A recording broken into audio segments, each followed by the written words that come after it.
Assalamualaikum warahmatullahi wabarakatuh. Kami dari kelas R4H, kelompok 3, akan mempresentasikan materi tentang figurasi.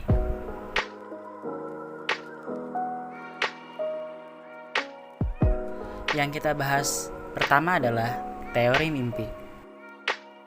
Sebelumnya, ada yang tahu tidak mengapa psikologi bisa digunakan untuk menganalisis karya seni, khususnya sastra? Psikoanalisis lahir dari penelitian tentang mimpi.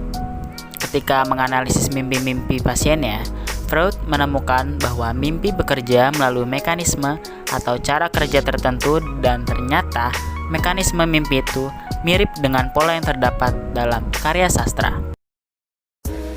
Sigmund Freud menyatakan bahwa mimpi atau sleep meditation adalah saluran pengaman bagi emosi manusia, di mana emosi atau perasaan-perasaan yang ditekan selama terjaga dapat dikeluarkan secara sehat melalui mimpi. Proses bermimpi memiliki 4 unsur, yaitu yang pertama figurasi, yang kedua kondensasi, yang ketiga perpindahan, yang keempat simbolisasi. Terdapat 2 bagian dalam mimpi menurut Sigmund Freud.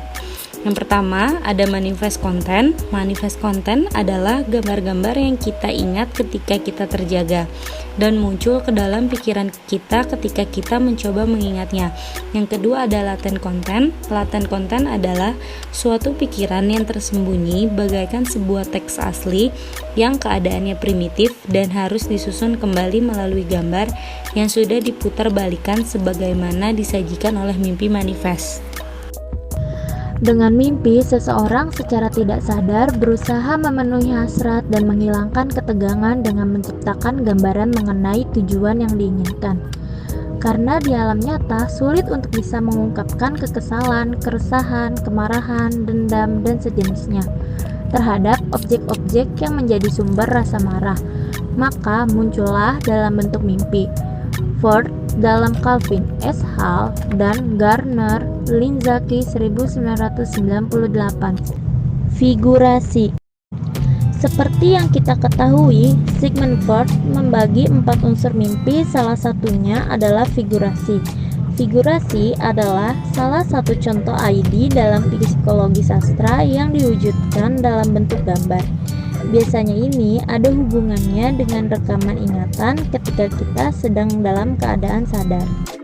Bermimpi merupakan suatu cara tertentu agar hasrat kita terwujud dalam bentuk nyata dan aktual.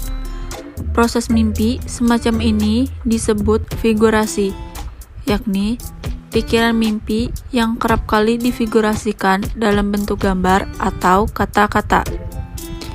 Analogi figurasi dalam seni paling jelas tampak dalam seni lukis atau seni rupa yang lain, tetapi dalam sastra pun banyak terkandung unsur figurasi. Contoh figurasi: gambar. Gambar di sini bisa diartikan dengan simbol-simbol seperti di mana ia sedang bermimpi, apa yang dia impikan bersama siapakah dia di dalam mimpi itu, dan terjadi kejadian apa di dalam mimpi tersebut, di mana yang dipengaruhi adanya alam bawah sadar. Yang dalam mimpi itu dapat dijelaskan apakah hanya bunga tidur, terbawa suasana hati baik, senang, sedih, maupun emosi, atau adakah makna tersembunyi di balik kejadian mimpi yang dialami tersebut. Kata-kata. Kata-kata yang dimaksud bagaimana ungkapan kita selama kita berada di dalam mimpi tersebut. Apakah kita berinteraksi baik selama di mimpi, di mana ketika sadar kita masih ingat bahwa tadi saya bermimpi ini.